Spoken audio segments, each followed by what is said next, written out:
ये कोल्ड कफ को कौन सी स्टेज पर सीरियस लेना चाहिए? अगर कोल्ड कफ के साथ आपकी सांस फूल रही है, अगर आपका बच्चा उल्टियाँ कर रहा है बहुत ज़्यादा, जी, फीवर बहुत तेज़ है, जी। कान में दर्द बता रहा है, हुँ, इन्फेक्शन 3 दिन के बाद ठीक नहीं होने हो रही है बल्कि बढ़ रही है, हुँ, नई कॉम्प्लिकेशन स्टार्ट हो गई, पहले कोल्ड हुआ, अब कफ हो गया, अब सांस फूलने लगी, अब जी। कान में दर्द हो गया, गले में दर्द हुआ, उनको सीरियसली लेना है। स्टार्टिंग में दवाई देनी चाहिए कोल्ड की?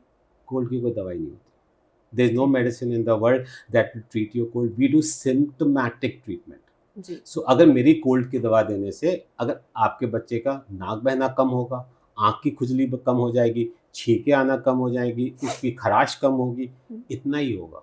अगर बच्चे को 7 दिन में दवाई के साथ ठीक होना है, तो 1 हफ्ते में वो दवाई के बिना ठीक होगा।